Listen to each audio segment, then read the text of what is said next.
Why is the truth so important? You have to have the truth to have a starting point. And your true self is found in that very uncomfortable zone. We all look for toughness. We all want it. But we look for it in a comfortable environment. You will not find toughness in a comfortable environment. Those of you who are listening to this, you will not find it.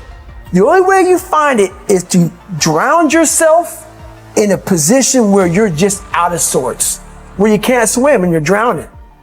Where you say, you know what, man? F that. Once you come face to face with who you are, you have a starting point. It's in our head saying, you know what, man? Dude, you're not doing shit. You're wasting a bunch of percentage here. In this other 80% is suffering, pain, failure, self-doubt, darkness, and then a whole bunch of light. But to get to this light, you gotta go through all of this shit. You're not succeeding, you're not achieving. It's because you're afraid to go in that dark place to find yourself. You're setting goals you know you can reach. And when you do that, that fear, that insecurity, that doubt, that's where you grow. You must always set goals that you think you cannot achieve. And in there you get better. When that alarm clock goes off at 4 or 5 in the morning, your mind says no. You just say, this is what we do. It's what we do now. Because to get to where you want to go, the amount of pain involved, the amount of mental pain of how many times you're going to have to do something that you don't want to do to get to where you want to go. Every day, you must ask yourself, did I do enough? And then once you do this over and over and over again, it becomes like breathing. I don't want to live this lifestyle, but to get to the other side of this, I have to. So if you really want it, you realize what trying is and what trying is not. Your brain is the most powerful weapon in the world. Once you put away your phones and your computers and all that shit we have nowadays, your brain is the only thing you have when you're going through depression, when you're going through hard times, when you're going through death, real life shit. You can't Google that shit, man. You're alone. You're alone. You may have a shrink you're going to, you may have a best friend you're going to, but there's 24 hours in the day where you're alone in this brain, and your brain is talking to you in all kind of ways, and it wants to control you and pull you in these different pockets. If you can't control your own brain and your brain controls you, you're fucked. You got to tell your brain where you want to go and how you want to go and how you want to get there. You got to control it. If not, it's over. It's over. All I knew back then was hard work. You got to work hard. You got to work hard. I can't get this paragraph. I can't remember what the fuck's in this paragraph to pass this test to get in the military. Read again. Still not getting it. Read again. But if you're not getting it, write it out. And that's how I started learning. I realized if I keep going back and going back and going back until the shit just becomes, your mind will say, fuck, okay, we're going to figure it out. It'll find a way. Because he is not going to stop. It's not like, I'm going to try one more time. No, alarm clock goes off, boop, we're going back. I can't read right, we're going back. I gave myself no way out, and my mind realized that. They said, okay, we're going to adapt and overcome now. That was my mindset. And that's how you get through things. You put yourself, you immerse yourself wherever it is, and you become that. And that became my new norm. I gave myself no way out. There was nothing outside these walls of hell. Nothing. I watched this segment on TV about these guys going through Navy SEAL training. And I couldn't even, I wasn't a great swimmer. I was afraid of the water, all this crap, man. I saw these guys just quitting. But at the very end, it says 22 guys. This commanding officer's up there and he gives this great speech. So I started visualizing me being the 23rd guy, sitting there with these guys. I said, man, if I could feel that, that would change my life. And what was that feeling you wanted so bad? Respect, accomplishment? No. Victory. I wanted to win. Not like beat somebody else. It wasn't about that. I just wanted to go the distance. Everything in my life, when something got hard, I quit. I had to work harder than you. So I quit. Like, man, if I could just go that distance, that extra mile, to just go, just to finish. I want to finish. I want to feel victory. And victory for me wasn't winning, it was just finishing. So I said, you know what? If I could feel like these guys feel, it would change my life. And literally, I started feeling victory just by putting myself in the battle. I started realizing, man, just by going to war with myself every day and putting these challenges and these goals and these obstacles, these insurmountable obstacles, now we can move from there. If you look at it as, man, I'm broken and I'm still here and I'm fighting and I'm gonna find a way to get through this because I have no other place to go. It gives you a lot of power, and no one really finds themselves without going through trials, tribulations, suffering, accountability. And accountability is suffering. Being accountable every fucking day for doing right for yourself, for the people next to you, it's miserable. The more I do this, the more I gain confidence. And then the more I gain confidence, the more I realize, fuck these Navy SEALs, man. These guys can't do what I'm doing right now. I had no coach, had no trainer, had no money. I didn't know how to lose weight. I had no knowledge of what I was doing. I was just working. I was just sacrificing. But I would have never found these tools if I didn't put myself in a very uncomfortable place. And your true self is found in that very uncomfortable zone. That's where he came from. He came from all these fucked up obstacles, and now he's there. So everybody goes, how do you do that? You know exactly how to do that. I'm speaking to the people who want more, the people who want to be the fucking pinnacle, the people who want to be accomplished, the people who want to make a fucking difference. You guys are going to have to go all the fuck in. Make a 100% commitment to give the best effort you've ever given to outwork, out-improve, out-strategize, outlast like never before. One of the best quotes that I've ever read about it is that if you have real true freedom, you're never going to have equality of outcome, because with real true freedom, you have the freedom to not engage. Well, look, if you look at a guy like Jeff Bezos, for instance, that Amazon guy is worth more money than anybody ever, right? That guy works all day. Yeah. I mean, he's a maniac. Oh, yeah. He's acquiring all these different companies, and everything he's doing is designed to succeed. Yeah. I mean, he's just... Well, that's what Gates just said, too, in a recent interview. And I know some guys that are, they're in approximately the same universe as those two, and they just work all the time. That's all the time. Yeah. And they don't just work. They work so efficiently and so effectively and make use of every second in ways you can't even imagine unless you're in that sort of position. So, and, doing that doesn't mean that you will succeed, but not doing it certainly means that you will fail. Well, not doing it certainly means you will never achieve that level of success. Obsession is wanting something so bad that I go to bed with, I wake up to it, I make whatever sacrifice, I grind, I can't live without it. You gonna get anything, you will have to pay the price. There is a price tag to greatness. You will have to work for every single thing you get. And you gotta work every single day. You gotta wake up every day and work. We do not retreat. We do not give up. We do not surrender. And the reason why most of you are not successful is because every single time stuff not going your way, you give up, you quit, you let go, and people feel weakness. They feel it. You can feel when somebody's not committed, when they're not all in, when they're not dedicated. And there's another level you get to when you go all in. Look at your belief system every single day and stick with it. Don't rush the process. Trust the process. Don't rush the process. Trust the process. Don't rush the process. Trust the process. People who do stuff consistently and on time, they surpass people who are talented and gifted. You should never be satisfied with what you got. You should double your business, triple it. If you accomplish something good with hard work, the labor passes quickly, but the good endures. If you do something shameful in pursuit of pleasure, the pleasure passes quickly, but the shame endures.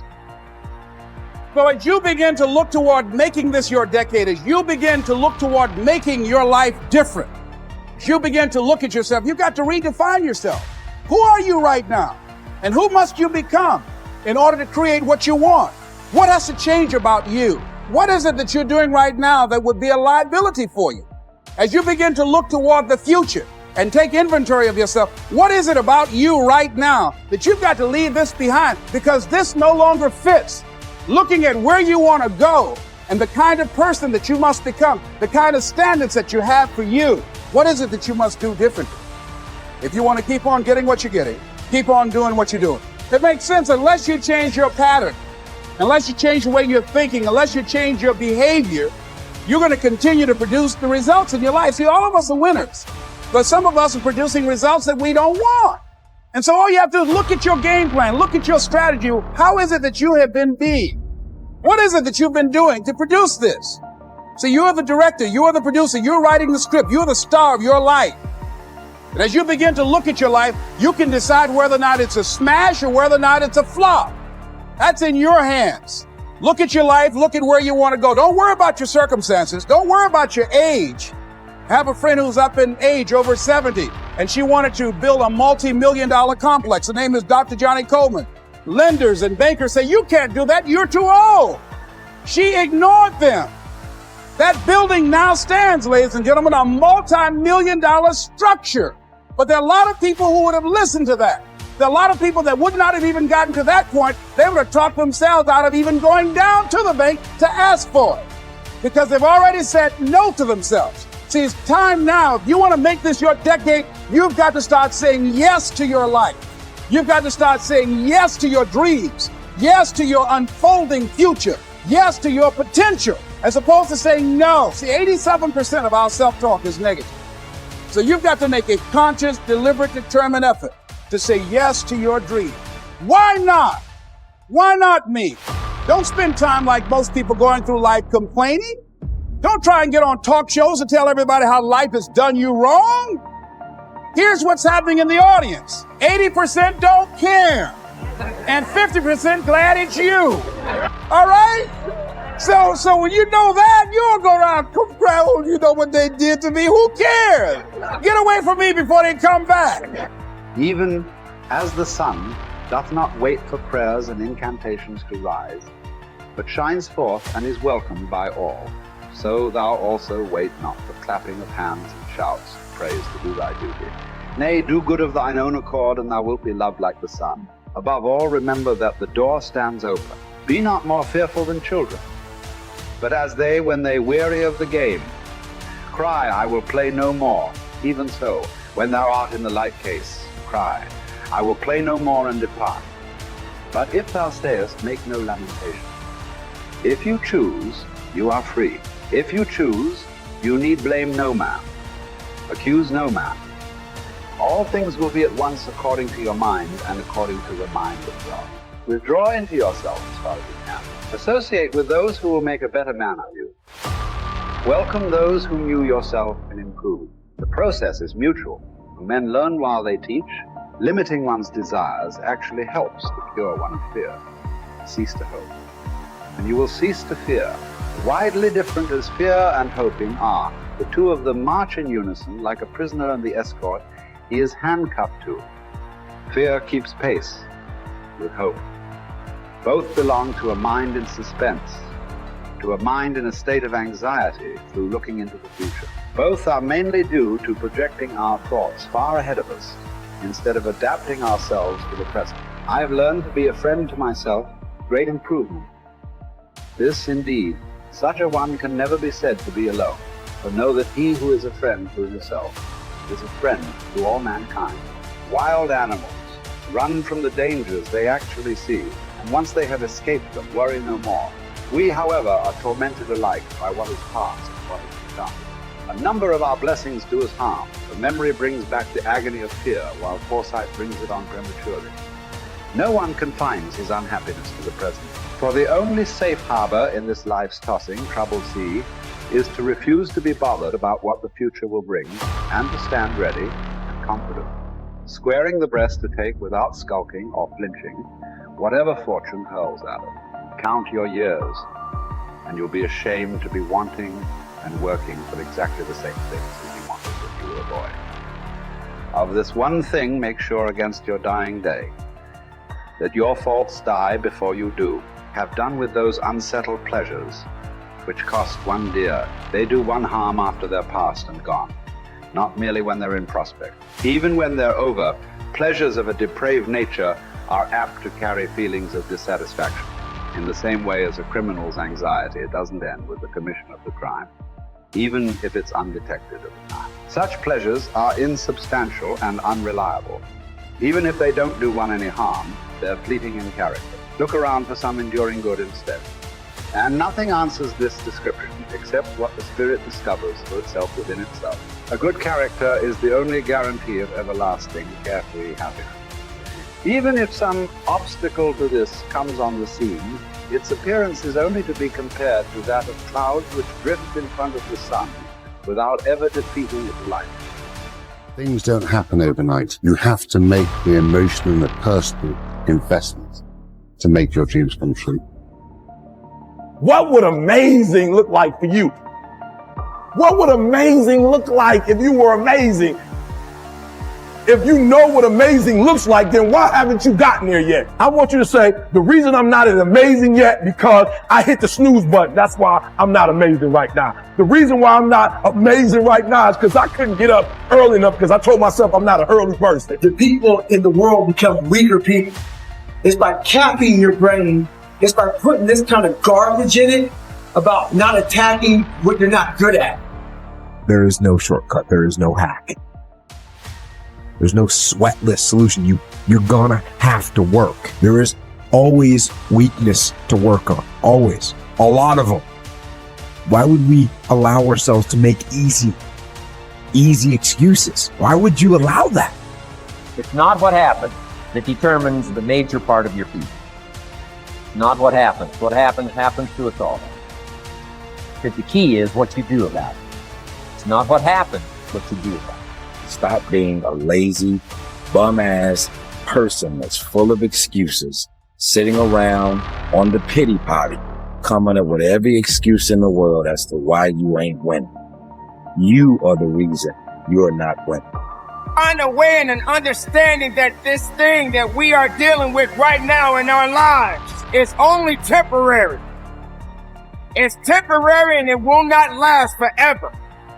You must realize that you must grow enough tenacity within yourself to press on. Are you going to put in the work or not? Are you going to find a way to reach your goals or not? The minute you start thinking, I don't want to do this, the minute that feeling creeps in, that's the time you're having a test. The minute you feel the ache of, I'd rather do something else, I'd rather do anything else than this, that's the test. The minute you train yourself to say, this is my opportunity, is the minute you go from loser to fucking winner. And this is a skill. This is something you practice. You are amazing and you have limitless potential. So start tapping into it by not sitting on the fence. Get up, get out, and get it done, baby. Let your work get your opportunity. Let your work get your praise. Let your work open up doors. Let your work get people paying attention. Let your work get the whole world to notice. Stop thinking. Stop procrastinating. And you gotta work. So you gotta make sure that you constantly are rewriting your book. You have to constantly rewrite your book every day of your life. You know, and these aren't just words I say. This is how I have to live. Like, these are conversations I have with myself. And I say it everywhere I go. The most important conversation when you have with yourself. Yes. You live with it every single day. But most of our conversations are not the right ones. They're not the ones that are going to push us to the place we need to go. They're the ones that are going to keep us sitting in that toxic environment that you helped create and everybody else helped create, and you just live in it. You live in that muck, and that conversation just plays in your head. That becomes you. So my first conversation when I was absolutely nobody, and that's one thing you have to say. We live in a world now that's so kind. We find the kind way around everything. Like, if you don't look good, I have to find a kind way of saying, I don't like your shirt. Right. That's not the approach. The approach you have to take, at least I took. You take whatever approach you want. The conversation had to be a real, honest conversation. In the accountability mirror, guess what? I was fat. Don't find a kind word to say that, you know what? I've gained some weight. No, you're fat. When I couldn't read, not like, hey, you know, you've been learning this again. No, I cannot read. For fourth grade reading level, I'm struggling. And sometimes I call myself stupid. Not in a way to put myself down. So don't take it like, my God, those are so hurtful. Yeah, they're hurtful. It's honest. The conversation has to become an honest conversation of where you're at mentally. Where am I at mentally? I look like I feel like I'm falling behind in school. I'm lazy. My house is a mess. You have to look at what it is and call it what it is. Don't find words to make yourself feel better, because so we hang around people that make us feel better, that tell us what we want to hear, not what we need to hear. And so we stay away from those people. And we stay away from those people, like our internal dialogue becomes that kind, it's okay. It's not okay. So that's where it starts. It starts with that accountability of, it's not okay anymore. This can no longer be okay. And calling yourself out for exactly what you are and exactly how you need to fix it. That's where it starts. Take full responsibility for your life. Accept where you are and the responsibility that you're going to take yourself where you want to go. Someone said we have two primary choices in life. We can either accept conditions as they exist, or we can take the responsibility to change them. See, a lot of people want to exempt themselves from taking responsibility. All they want to do is talk about the problem. Every time you see them, they'll tell you their story over and over and over and over again. No. You want to take responsibility for your life. I got me here, I can get me out of this. And I'm getting out. I'm not going to be a volunteer victim. George Bernard Shaw said there are two kinds of people in life. You know, he said those that make things happen, those that watch things happen, and those that don't know what happened. And he said the people that get along in this life look around for the circumstances that they want, and if they can't find them, they make them. They create them. So part of beginning to get unstuck, you've got to decide that the behavior pattern that you have adopted doesn't work for you. You've got to change your strategies, and changing your strategy means reinventing your life, recreating you, and you have the power to do that. You can decide that you're going to change, that you're not going to be a wimp. You can decide that you're going to stand up to life. You can decide that I'm going to live each day as if it were my last. You have the power to make that decision. You can decide I'm going to work on myself and develop myself. I'm going to empower me. And all of these things that are happening to me right now, they're just temporary inconveniences. They're not stronger than I am. I'm in charge here. Your self-confidence is closely connected to your self-esteem and to how much you like yourself. Dr. Nathaniel Branden calls self-esteem your reputation with yourself. It is how you feel about yourself and your abilities in relation to any situation that determines how much you like yourself and consider yourself to be a valuable and worthwhile person. The more you like yourself, the better you do. The flip side of self-esteem is what psychologists call self-efficacy. Self-efficacy is a measure of how effective and competent you feel you are to perform a particular task or to achieve your goals. This is called performance-based self-esteem. What this means is that if your self-confidence and your belief in yourself are determined by your self-esteem, or how much you like yourself is determined by how capable you feel you are in any given set of circumstances. For example, if a problem comes up at work or home, and you are so familiar with it that you can solve it quickly and correctly, your self-efficacy and your self-esteem goes up. You feel more capable and confident and more willing to take on other challenges and difficulties. You feel more positive and optimistic. You feel like an excellent person. If, on the other hand, a problem or difficulty came up and you were unable to do anything to solve it, and you felt frustrated or ineffective, your self-esteem would suffer and your self-confidence would go down. You would feel negative about yourself and your abilities. You might even become angry or depressed. You would feel powerless rather than powerful.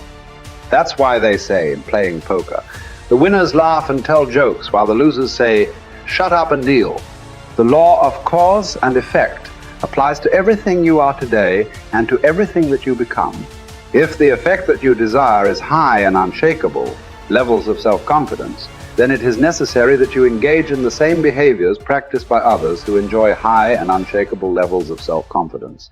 And you will soon experience high levels of self-confidence yourself. Studies conducted on thousands of men and women who have moved from ordinary to extraordinary performance and who have moved from feelings of inadequacy to feeling great about themselves show that there is a direct cause-effect relationship between competence and mastery on the one hand and self-confidence on the other. To attain this wonderful, healthy feeling of optimal performance, you need clear goals, challenging standards, regular feedback, total concentration, step-by-step, step success, and a feeling that you are expanding your capabilities to a new, higher level. When you have created a situation in which you experience all of these, you sense that you are working at the outer edge of your own personal envelope. You feel that you are getting progressively better and better at something you are ideally suited to do. And that while you are still working within the range of your capabilities, you are stretching yourself at every moment. When you are caught up in this kind of experience, you often lose track of time. You become unaware of hunger, thirst, or fatigue. You feel calm and clear-headed and euphoric. Tests show when you are in this state of flow, your brain releases endorphins, nature's happy drug, which causes you to feel happy and energized.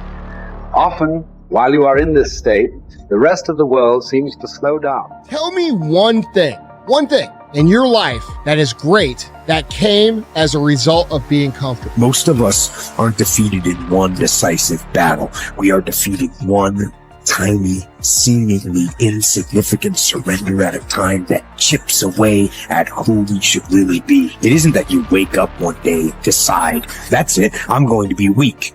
No. It is a slow, incremental process. It chips away at our will. It chips away at our discipline. Move out of your comfort zone. It's the courage to move into your zone of discomfort where you feel awkward and clumsy and sometimes alone. The comfort zone is one of the greatest enemies of human potential and of your potential. The people that are really successful, they're not looking for comfort. They're looking for excitement. They're looking for potential. Give up this old idea, I just want to be comfortable. Quit lying to yourself. You know you seek more than comfort. So understand that when you're trying to avoid the pain, when you're trying to avoid the struggle, when you're trying to avoid the hard things in life, you are actively choosing to be average. Start putting some pressure on.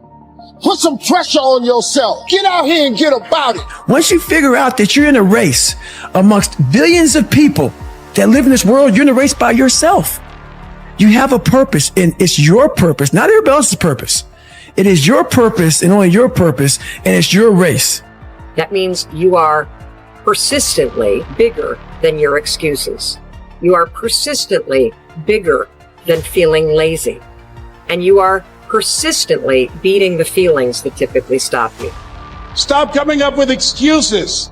Don't give yourself permission to continue to live a small life. You can't fit a big dream into a small life. Give yourself permission to go for it, to test yourself, to challenge yourself, to live full. When the sun comes up, you got all the books, you got all the tapes, you got all the access. Now it's time to hunt. And what separates you from everybody else is that when it's time to hunt, you're ready to hunt. What I've come to appreciate when you're working on changing your life, changing some bad habit, getting out of addictive situations or relationships, or working to build a dream or making a difference in our society, it's hard. There are going to be all kinds of challenges that we all must face. You cannot live in this world without a challenge. You cannot live in this world without a struggle. Greatness is right on the other side of pain. So what are you running from it for? You say you want to be successful, then push through it. Stop making excuses and go get it. The lack of self-discipline is the major cause of failure, frustration, underachievement, and unhappiness in life. It causes us to make excuses and sell ourselves short. Perhaps the two biggest enemies of success, happiness, and personal fulfillment are first the path of least resistance and second, the expediency factor. The path of least resistance is what causes people to take the easy way in almost every situation. They seek shortcuts to everything. They arrive at work at the last minute and leave at the first opportunity. They look for get rich, quick schemes and easy money. Over time, they develop the habit of always seeking an easier, faster way to get the things they want, rather than doing what is hard but necessary to achieve real success.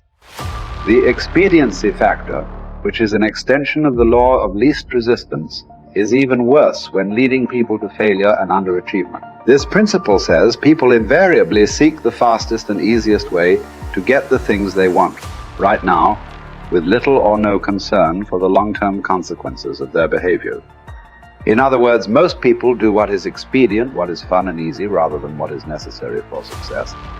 Every day, and every minute of every day, there is a battle going on inside of you between doing what is right, hard, and necessary, like the angel on one shoulder, or doing what is fun, easy, and of little or no value, like the devil on your other shoulder. Every minute of every day, you must fight and win this battle with the expediency factor and resist the pull of the path of least resistance, if you truly desire to become everything you are capable of becoming.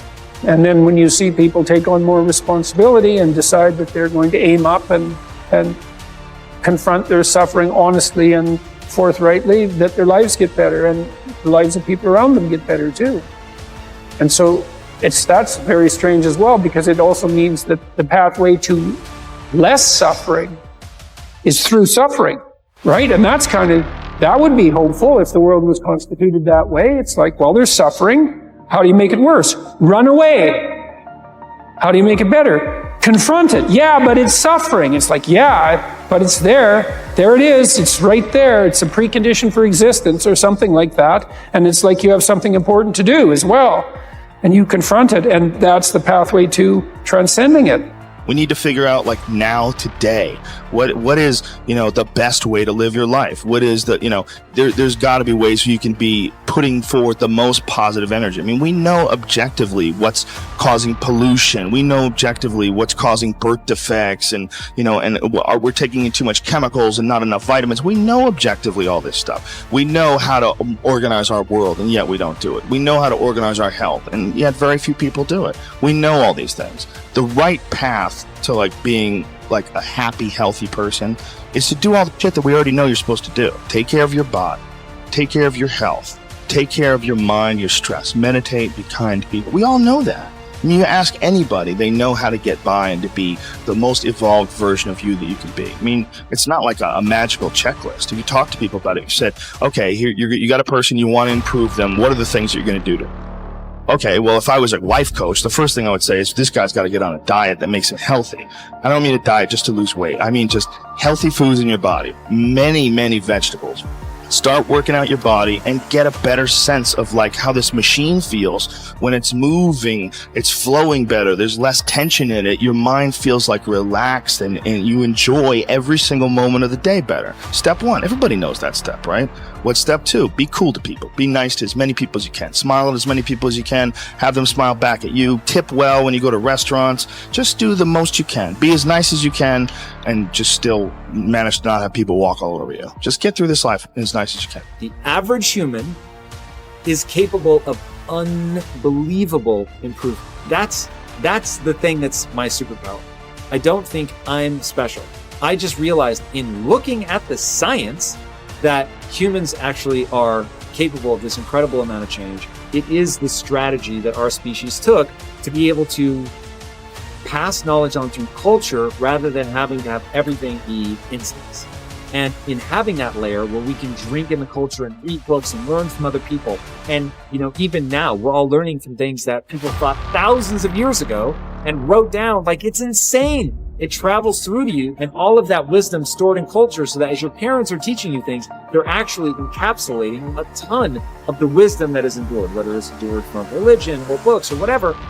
You're bathed in a culture that is giving you all of this incredible information. And so recognizing how powerful and potent that is incredibly meaningful. But you have to understand that you have to allow yourself to believe that you can learn from that culture in the same way that everybody else can. And that's what you're designed to do. Now, for me, that completely gave me the confidence, and I put confidence in air quotes because it's not like I believe something specific about myself. I just believed that the human animal is capable of this extraordinary change. And so now I just needed to point myself in that direction. Now, this is the key. Once I realized that I could get better at anything, it dawned on me that how I spend my time is a spiritual consideration. And I didn't want to die with potential that I failed to turn into skill set. That to me, that speaks to me. How much of my potential can I actually turn into skill set and get good at this stuff and push and grow and improve? Like, that to me is just this incredibly intoxicating. So for me, the discipline, the confidence, all of that comes from recognizing the human animal. Nothing special about me. The human animal is capable of extraordinary change. I'm gonna have to put time in the movie doing it, but I'm capable of getting this change. Therefore, I can do anything I set my mind to. Therefore, it really matters what I choose to spend my time on.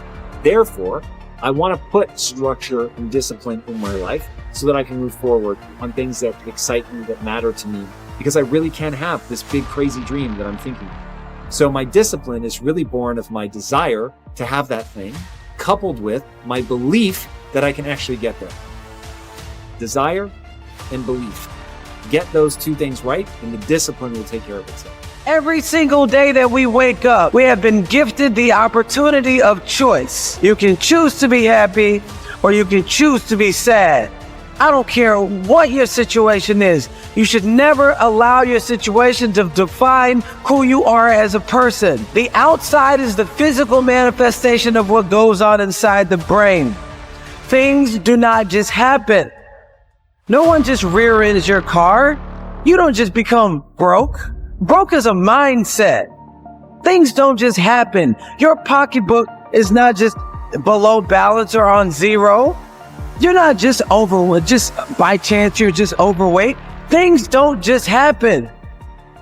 Your words can trip you. What you say can cause you to stumble. It can keep you from your potential. You're not snared by what you think. Negative thoughts come to us all. When you speak them out, you give them life. That's when they become a reality. When you say, I'll never get back in shape, it becomes more difficult. You just made it harder. When you say, I never get any good breaks, that stops the favor that was ordained for you.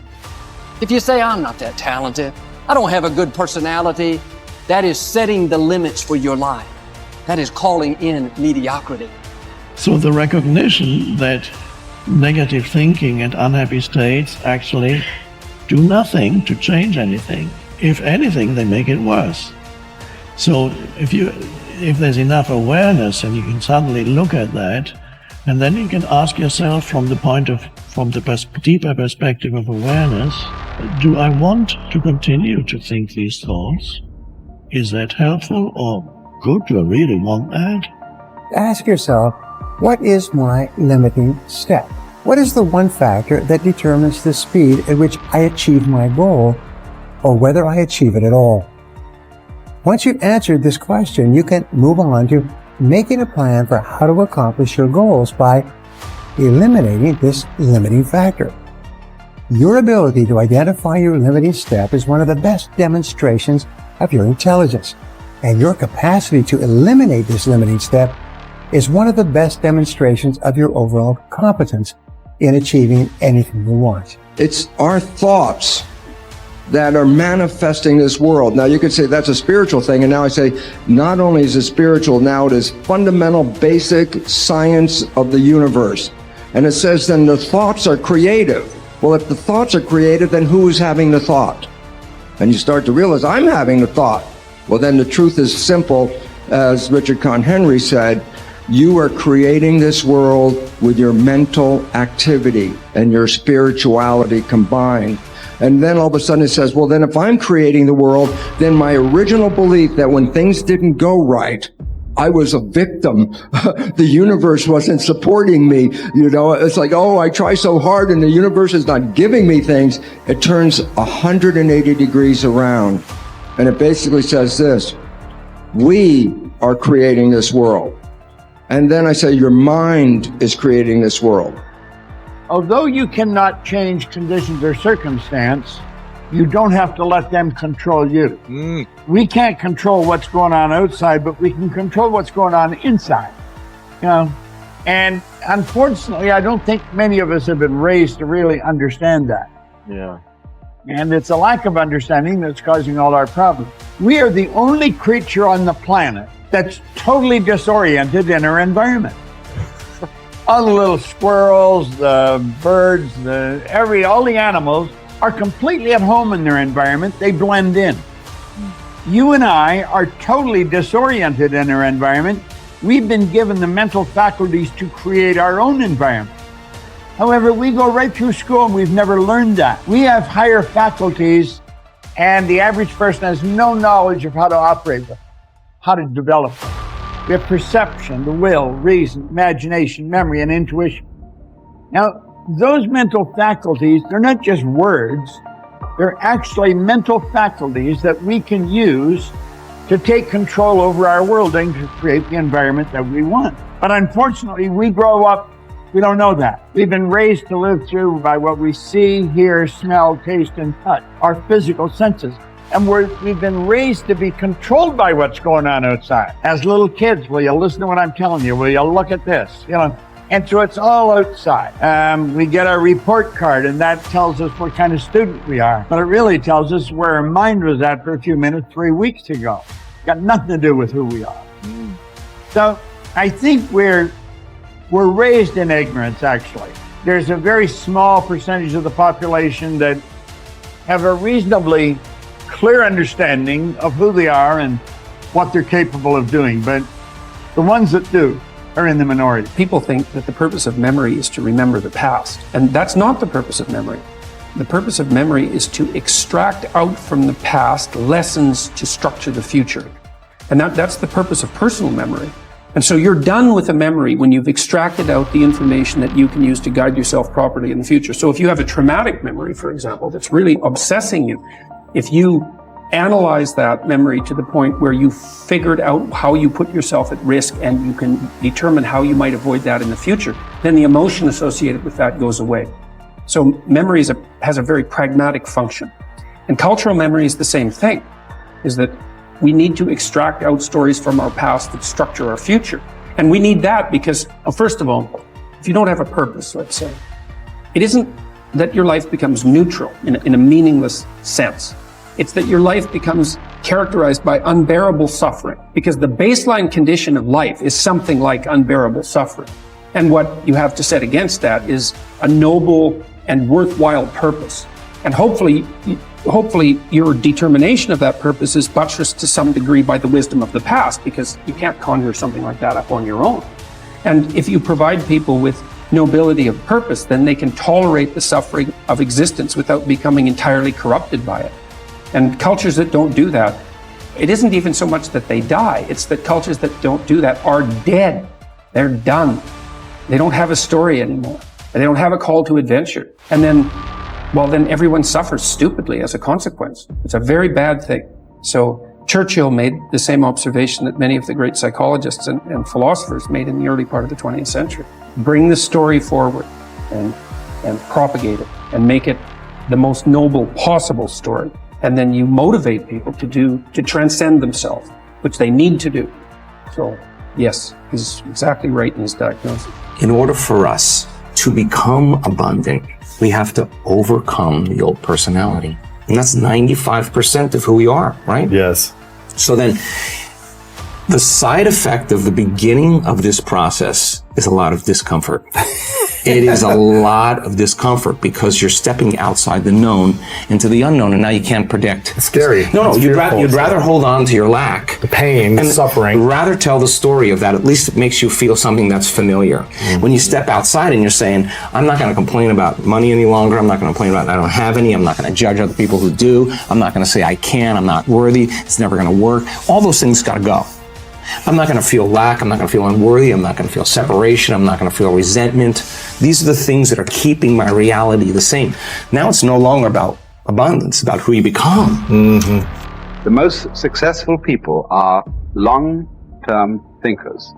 They look into the future as far as they can to determine the kind of people they want to become and the goals they want to achieve.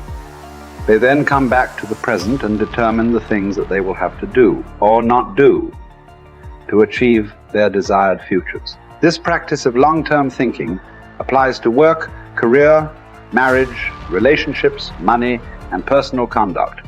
Successful people make sure that everything they do in the short term is consistent with where they want to end up in the long term.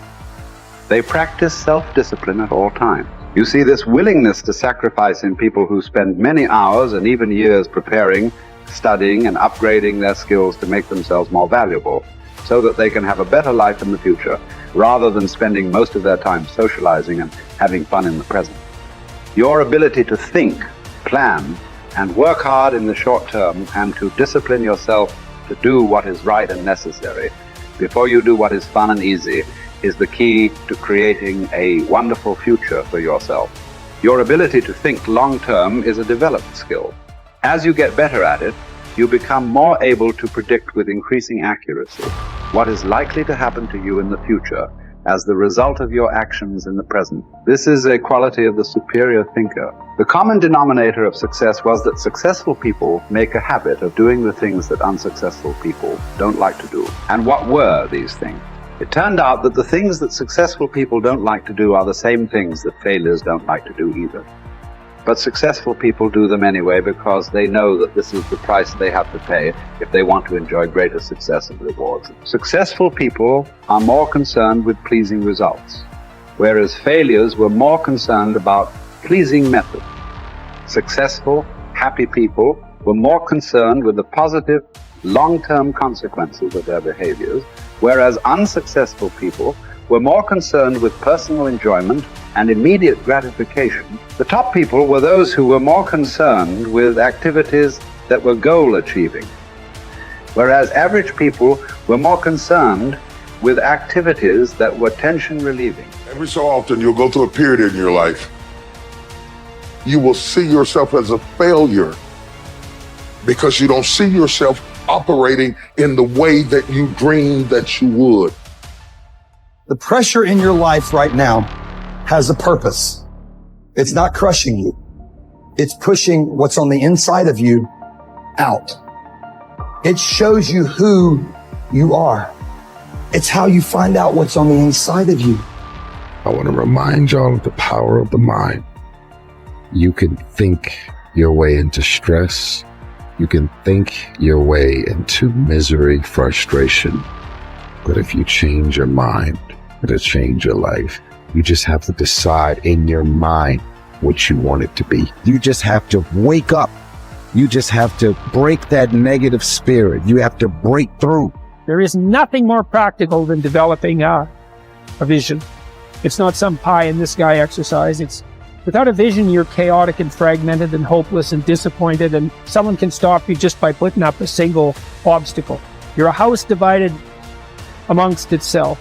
You have no forward movement. You're not enthusiastic, and that's to be filled with the Spirit of God, by the way. And your life is a sequence of disappointments and frustrations and tragedies, and you're a leaf blowing in the wind. And that is not what you're called to be. That's not what you're called to be. You're called to be a visionary constructor of the paradise of vision. Really, that's who you are. Terrible as that is to apprehend, we already will lose everything we have to lose. Right? We're all in this game, man. So there's, whether you want it to be this way or not, you are betting everything on your life. You don't know what you've got until all hell breaks loose. You don't know what you can take until the pressure is applied to your life. You don't know what you can endure until people stab you in the back and walk away from you. You don't know how much courage you have until you've been under fire and under struggle and under tribulation. Just as nature takes every obstacle, every impediment, and works around it, turns it to its purposes, incorporates it into itself, so too, a rational being can turn each setback into raw material and use it to achieve its goal. It is the way people experience it that something becomes very tough or something becomes a joyful process. If you make light of yourself, life will never sit heavy upon your heart. It will be life. But you think too much of yourself, everything will become difficult. Sitting, standing, somebody looked at you like this, so much difficulty, isn't it? Somebody did not look at you, so much difficulty.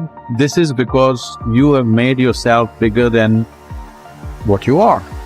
You have ideas about yourself, exaggerated ideas about yourself. If you become too serious about who you are, then everything becomes difficult. If you carry yourself lightly, then everything is with ease. There's two great words of antiquity everybody should learn. Here they are, one's positive and one's negative. Here's the positive word from antiquity, behold. That's the positive word.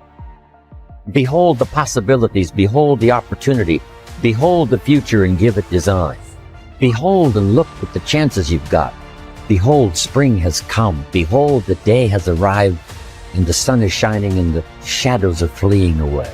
Behold, the next person you can meet might be your friend for life. Behold, the next person might be a colleague forever. Behold, that's the positive word, behold. Now, here's the negative word, beware. Beware of what you become in pursuit of what you want. Beware. All of our lives, we have to deal with behold and beware. When a kid goes to school, it's behold the opportunity and beware the dangers. Behold and beware. So beware of what you become, pursuing what you want. Some things I went for in the very beginning cost me too much. I got so obsessed with some things that I found out later the price was too big to pay. If I would have known better, I never would have paid. But sometimes we learn when? After. So don't become so obsessed with something that you lose your sense of reason or it costs you your friends. Don't be so obsessed with something that you compromise your virtues and your value. The story says Judas got the money. You say, well, that's a success story. No. It's true, 30 pieces of silver was a sizable sum of money, but it was not a success story. His name was Judas. Doesn't that ring a bell? It makes all the difference in the world. Judas got the money. Here's something interesting about the story of Judas. After he got the money, he was unhappy. Someone says, well, if you had a fortune in your hand, why would you be unhappy? And here's the key. He was not unhappy with the money. He was unhappy with himself. Here's a key phrase. The greatest source of unhappiness is self-unhappiness. It's not from outside the things that make us unhappy. Greatest devastating unhappiness is to be unhappy with yourself. Now, a mild form of unhappiness is construct. The desperate form of unhappiness is destruct. It's like worry. We should all worry a little, but not let it destroy our lives. So it's called caution, but not undue caution. It's called fear and worry, but not the worry that kills you, not the worry that destroys you. It's like hate. You don't need to hate your job. Save your hate for the important things like evil, like the weeds that attack your garden, like the diabolical ideas that try to entice your children. Right? You don't need to hate everything. I hate this, I hate that. That's the misuse of your hate. Save it for the things we really must. How long are you going to wait before you demand the best for yourself and in no instance bypass the discriminations of reason? You have been given the principles that you ought to endorse, and you have endorsed them.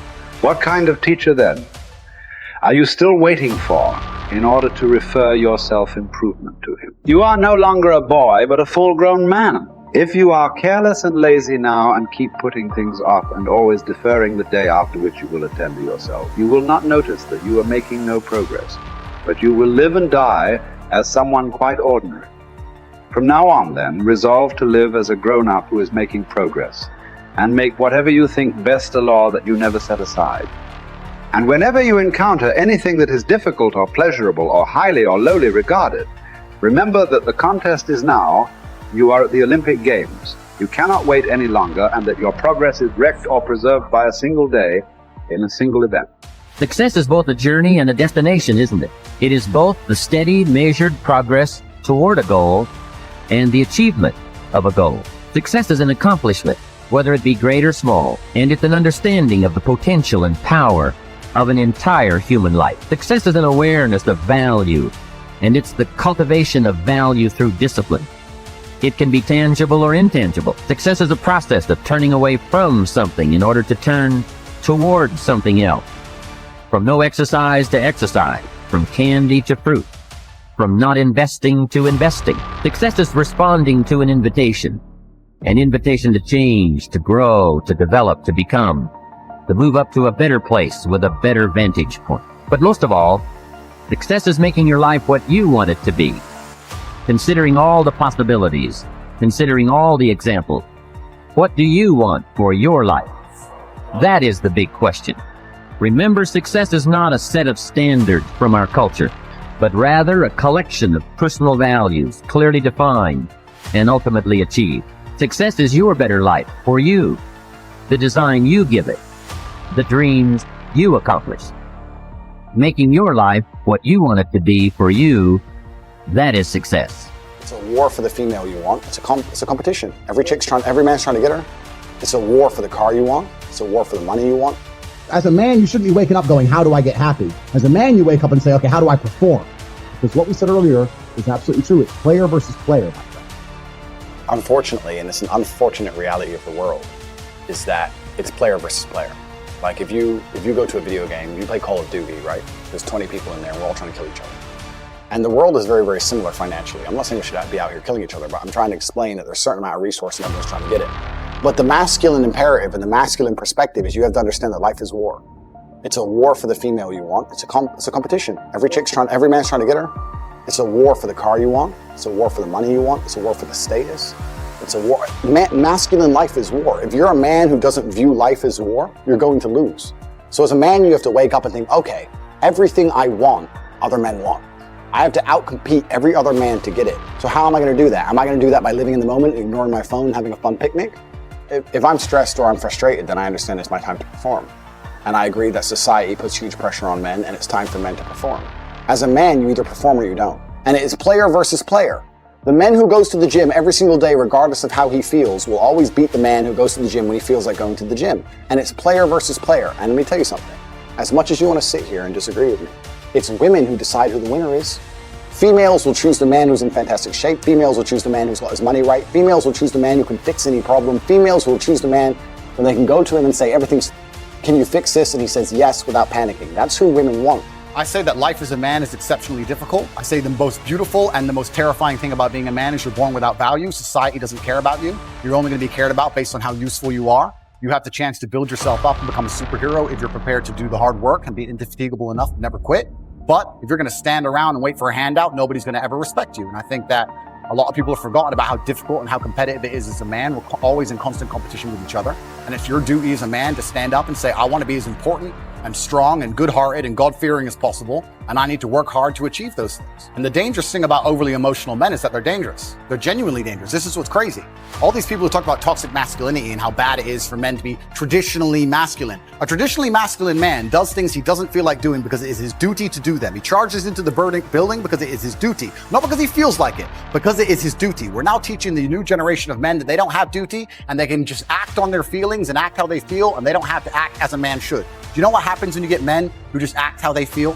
You get school shooters, you get violence, you get rapists. Men who do not control their emotions are dangerous. If you find a man who is stoic, he's not going to hurt people. He's going to sit and think about his actions very carefully, and he's going to be a good man who protects and provides for his family. If you find a man who just acts out on impulse and does whatever he feels like, you're going to find a dangerous man. Sitting here telling men to cry more and act with their feelings and it's okay to feel this way, that way, etc., and have no self-control. That is why we have the problems we have in the world. Absolutely and utterly wrong. So when they talk about toxic masculinity, they have it completely inversed on its head, completely and utterly wrong. We need to be teaching stoicism. We need to be teaching young men to understand that the world is very, very difficult. It's hard to be a man. You're going to feel bad sometimes. You just suck it up and perform anyway. Depression is the ultimate motivation.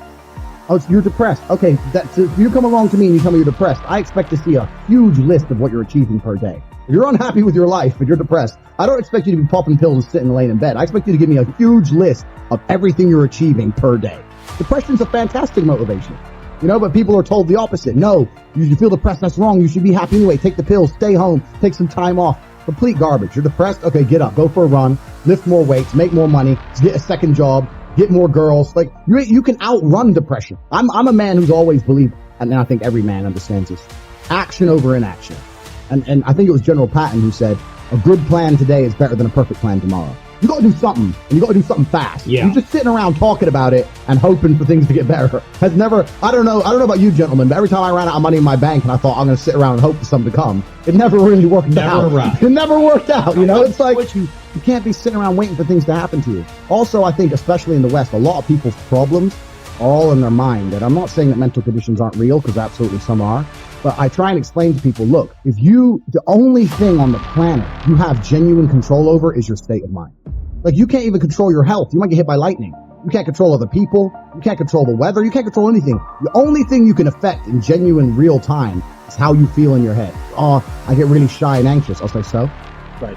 But not, oh, okay, that must be horrible. No, so? Do it anyway. Yeah, but I'm shy. I don't care. No one cares. The whole world doesn't care. Nobody cares. If you could drop dead tomorrow, the world wouldn't care. The sun's still going to rise. People are still going to go to work. So you're going to sit there and worry about speaking? When people come to me and say, I'm not happy, I say, why should you be happy? And we're all adults here. This infantile mindset that we're all supposed to be like we were when we were 3 years old, and oh, something shiny, laugh all the time, run around in circles. We're grown-ups and we have responsibilities and we have problems and we have pressure, and you don't necessarily have to be happy to perform, especially if you're a man. Like women have this, I guess to a degree, they're born lucky. Women have this mindset where people expect women to be happy. Women need to be happy. But as a man, you have a burden of performance.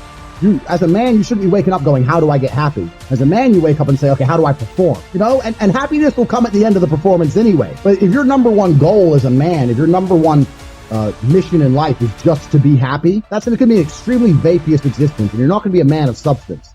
The men of substance out there are not necessarily happy people.